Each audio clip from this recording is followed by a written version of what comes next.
We are back again to discuss another episode of Mnet's Queendom Puzzle, the up-down battle part 2, where we get to conclude all of the performances. I do need to talk about a few things from the last video. I get accused of spreading misinformation by K-pop fans all the time, but I don't think the majority of you know what that actually is. Just because you don't agree with something doesn't mean that it's misinformation. But thank you for your input. I never claimed this to be a news show where I'm going to tell you fact for fact, word for word, every single thing that has happened on the show. I said, hey, I watched the show. I want to talk about the performance. Let's talk about the show. Of course I missed some things. This show's like 2 hours. I couldn't even finish this. I appreciate when you guys are like, no, actually, this is what happened, or you missed this. Like, yeah, thank you. But some of you guys take it a little too far. K-pop fans don't need to worry about misinformation ever, because the minute someone says anything wrong, there's hordes and hordes of K-pop fans in the comments more than willing to harass and correct at the same time. Appreciate the hell out of you, but I'm here for a fun time and just to talk about the performances. So if you enjoy that, let's get into it. There are literally 2 days left until I can reapply for monetization. I'm literally so nervous. But in the meantime, please don't forget to join my Patreon to support me on a monthly basis and in other ways, because I just don't trust YouTube anymore.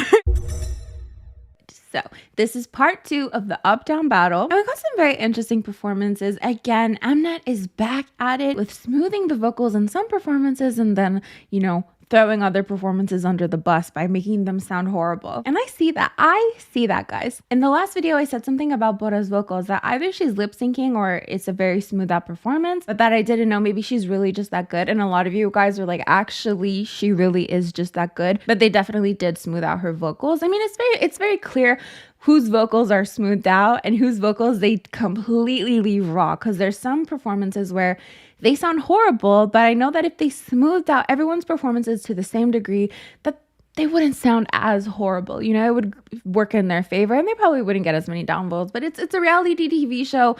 What can we really expect? But back to Bora. So a lot of people are saying that she's actually just really that good at singing. So I did look her up. I did watch some compilations and I saw this clip. If anyone can tell me where it's from, because it was a compilation, so I don't know. She's singing and dancing Into the New World by Girls' Generation. And like her voice is just so powerful and she's singing and dancing at the same time and it's quite raw, like it's a dance practice or something.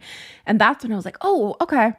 You know, I believe you. I believe that she is that good, but I do still think that the performances, some performances, including hers, the vocals were at least smoothed out. But anyways, let's get into the first performance in this second episode. So we have Juri from Rocket Punch, who performed Heartburn by Sunmi. So when I found out it was Heartburn by Sunmi, I was really happy because the orange hair, I just thought it was so fitting, you know? What dedication. And Juri seemed like someone who is such a really fun person, right? You know, quite funny as well. Her members weren't there, so she had this rod across her with her members' faces on some fake bodies, and it was really funny and very entertaining. However, when she started performing, I feel like she might have been a little bit nervous. It almost seemed like she lost that spark that she had in the intro in the first episode at least. And she ended up only getting 7 upvotes and 20 downvotes. So I would have personally voted down as well, but I don't think it's 20 downvotes worth of bad, if that makes sense. But moving on, we have Yeonhui from Rocket Punch, who did Dum Dum by Somi. I absolutely loved the Barbie core outfit in the beginning, and then the outfit change was very seamless. Now, of course, there was a huge emphasis on the fact that she broke her shoe, like literally at the beginning of the performance, almost on beat, actually. But despite this, I think she did really well. I mean, nobody even noticed that her shoe was broken. So I think, you know, that speaks volumes to how well she was performing, despite her shoe being broken and kind of falling off her foot. If it were me, I would have just broken my ankle. But you know, I'm glad she was able to safely make it through the performance. So for me, the performance didn't seem super live. It's another instance where either it's lip syncing, which maybe it's not. You know, hopefully they don't allow anyone to lip sync in this competition. But if it's not lip syncing, then I do think it's like incredibly smoothed out. Because as we see with other performances, there are some raw ass vocals that are just not comparable. Just the sound, like someone can sound bad and still have smooth out vocals, if that makes sense. But Mnet always picks and chooses whatever. But I definitely enjoyed her presence and I loved the outfit change and I loved the fact that, you know, I couldn't really tell that her shoe was off. Obviously, Mnet was like zooming in on her feet, so you just knew that her shoe was fucked. I wish through the editing, they wouldn't have shown that. And then they would have shown it at the end and we could have been surprised with the other contestants. And then we could have fully judged because, you know, I'm watching this performance and I'm like, okay, I know her shoe was broken, but like, would I have known? Would I have been able to pick up on that? I think that would have been an interesting editing choice. But anyways, I would vote this performance up as well. So she ended up getting 12 upvotes and 15 downvotes. If I remember correctly as well, I think she changed some of the choreography and added some interesting things to it, which I always think is a bonus. If you're going to perform the song from beginning to end exactly like the artist did, then, you know, like, what are you bringing to the table, really? Maybe that's why Heartburn got so many downvotes. I don't know. Next up, we have Soeun from Weeekly. So she performed Silly's 28 Reasons. I wasn't feeling like the most presence from her, and I felt like her dancing wasn't super sharp. So this is another performance that I think I would downvote. In the end, she ended up getting 13 upvotes and 14 downvotes. Oh my god, I'm not wearing my glasses. Next up, we have another member of Weeekly, so Soeun, and she did Jisoo's Flower. So she added something new to Flower, which I really appreciated. Again, if you're just going to do from point A to point B the same exact performance as the original artist, it's really not that fun. Now, I did notice that she looked down a lot. Despite this, she did have a certain charm to her, and I would have upvoted this performance, but in the end, she did get 13 upvotes and 14 downvotes. Soeun from Triple S performed Cherry Talk. Before her performance, we got to hear her backstory, that she basically had no training, and then even before she performed, I don't know why, like, they showed her score, which was another interesting editing choice that they made, but it was better than she predicted. So she predicted she would get 0 upvotes because she had 0 days of training. Here's the thing. I would have upvoted this performance because it felt the most live to me. Like, there was not a lot of vocal smoothing, if any, at all. And I appreciated that. I appreciated the fact that it felt raw. I appreciated the liveness of it all, because a lot of these other performances, sure, they could be great, but the vocal smoothing is just so much that it doesn't feel authentic. It doesn't seem live. In fact, it almost looks like they're lip syncing. That's how disconnected the voice sounds compared to what we're seeing, when in reality, it's just so smoothed out. So I would have upvoted her just based on the premise, okay? So she ended up getting 2 upvotes and 25 downvotes. Then we had Miru, who did Shine Bright, which is her debut song as far as I know. And it felt quite a bit lonely on stage. I remember seeing a couple subtitles that also alluded to that fact, that it did feel a little bit lonely, you know? Jooe from Momoland even had a bunch of backup dancers and everything, and she's self-funded. So it did feel incredibly lonely up there. Not that the performance was inherently bad or anything like that. I don't know if I would upvote or downvote for this. It just felt like it kind of existed. She did end up getting 5 upvotes and 22 downvotes for this one. Yuki from Purple Kiss performed Who Cares? Queen's Prelude. This is another performance that didn't really seem super live. And in terms of stage presence, I wasn't super feeling it. They did seem to make a big mistake about her lyric mishap. In fact, they really pointed it out, and then they showed people downvoting. I don't know how real that is. Like, I am forever a skeptic of reality TV show. There's a fucking truck beeping out there, and I'm like I said in the last video, they're literally building a house in the backyard, and I think it's rude. I'm a skeptic when it comes to reality TV, so I often, the fucking beeping, oh my god, I often wonder if, you know, when someone is downvoting, do they just splice these clips in between to add to the drama? Like, I don't always believe that when someone is upvoting or downvoting, it's always in real time in comparison to the performance. Whether it's from a different performance that they're splicing into a new performance, or whether it's, I just don't think it's in real time all the time. Because realistically, do you think a bunch of people are going to upvote or downvote a performance based on the first 3 seconds unless you're Seoyeon? I'm just saying, because it seems like a lot of people have already made up their mind before even seeing the whole performance. And then what if you have to change your mind? I just don't think it's super logical. But what can we do? This is a performance, unfortunately, that I would vote down. She did end up getting 13 upvotes and 14 downvotes. Sangah from Lightstum performed Black Dress by CLC as well as Tomboy by G-Idol. I've recently kind of I wouldn't say I've gotten into Lightstum. I literally just like Kiss It Up by them. But anyways, bless her facial expressions. As soon as she got on stage, I thought this was going to be a killer performance, but it did end up sounding a little bad. And I was so confused because I remember seeing in the preview someone doing like, yeah, I'm fucking tomboy. And it sounded so amazing and so powerful. And then, you know, when Sangah was doing, yeah, I'm tomboy, I was like, wait a minute, did they like really edit her voice? Because it does not sound the same at all. So this is another performance that I would vote down. However, I think she has so much potential. I really love her face. And at that, she got 11 upvotes and 16 downvotes. Now, right after her, of course, we got CLC's Yeeun, who is also from the same company.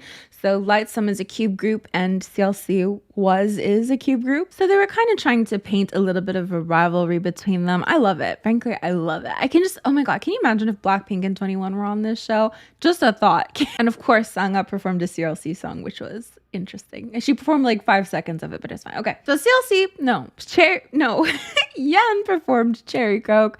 And you know, it seemed pretty standard to me. Like, I've seen a couple of her Cherry Coke performances on music shows, which literally she was promoting before coming on to this.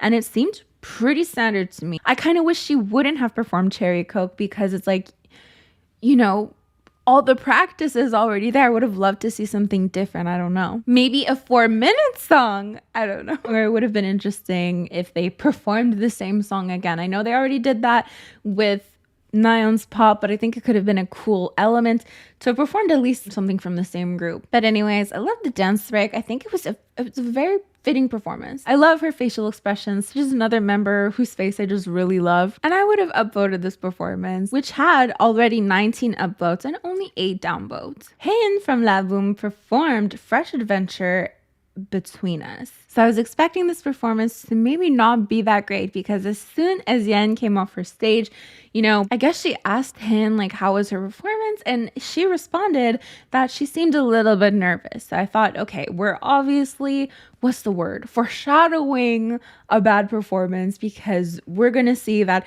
she told Yeon that she looked nervous and now she's going to flop her performance. That's just what I thought initially. And she didn't actually seem nervous at all, but it didn't really seem live to me. And there was a fun little outfit change. I don't know what I would vote this performance. To be honest, it seemed a little forgettable. I'm really sorry that I don't remember this performance, and reading my notes, it's really not triggering a memory of it. And it seems it wasn't a fan favorite either because it got 5 upvotes and 22 downvotes. Moving on to Weki Meki's Elly, who performed Temptation. I literally wrote in my notes, the minute there's a live vocal, they show everyone downvoting like damn.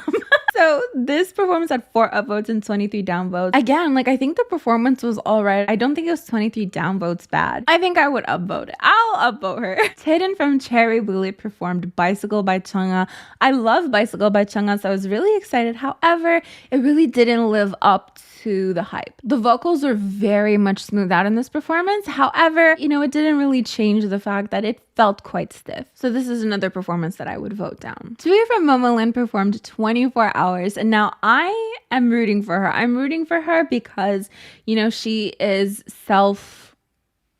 agency. She's self-managed and self-funded, and I just think, you know, they're really pushing that narrative for her, which makes you want to root for her. However, the performance definitely disappointed me with how much I was really rooting for her. She did a really sexy concept, which in the end felt a little awkward at times. And it didn't really sound the best. So I unfortunately would also downvote this performance. Now we have Haiky's Hwiseo, who performed Rose Blossom and Tomboy. So they really hyped her up as being this really amazing vocalist. And then when I heard Tomboy starting to play, I realized that she was the one in the preview who was singing so beautifully Tomboy. And I was so happy to see this performance. Amazing vocals. The energy, the facial expressions, the stage presence, honestly perfect. I think this was my favorite performance in this episode. Maybe my favorite performance of both episodes, to be honest. She ended up getting 23 upvotes and 4 downvotes. Like, who downvoted this before? I know Taeyeon did, but then lastly we had Ki. Then lastly we had Kai. Then lastly we had K from Lovelyz, who performed Destiny. So this is where they're really pushing this competition with Bora. They're really going to pit these two against each other because they're both amazing vocalists, it seems. Now, I don't know Kai, but she sounded fine. The performance seemed really pretty. And it was a little bit more choreography heavy, which makes sense because she didn't have the same amount of like high notes that Bora did, right? However, if we base it solely on a vocal performance, it just wasn't as impressive. And she ended up getting 18 upvotes and 9 downvotes. So that's basically it for the performances, right? And actually, I'm really glad I stuck around because I really thought the episode was over. They showed Kay's performance and then they weren't showing her score. And I thought, okay, they'll show us next week her score. And I was about to click off and then I'm like, wait a minute, let's just wait a couple minutes. And then the show continued and then it didn't ever stop. It's literally the next day and it's probably still playing. No, but we did get to see the new tiers. So initially they were ranked based on album sales and music show wins, but then they completely scrapped those requirements, and based off of their own scores from these performances, they will be ranked from 1 to 4 again. So of course we got to see people from the first tier go all the way down to the 4th tier and so on. But that's basically it for this video. I just wanted to talk about the performances, and then hopefully next week we can talk about more performances.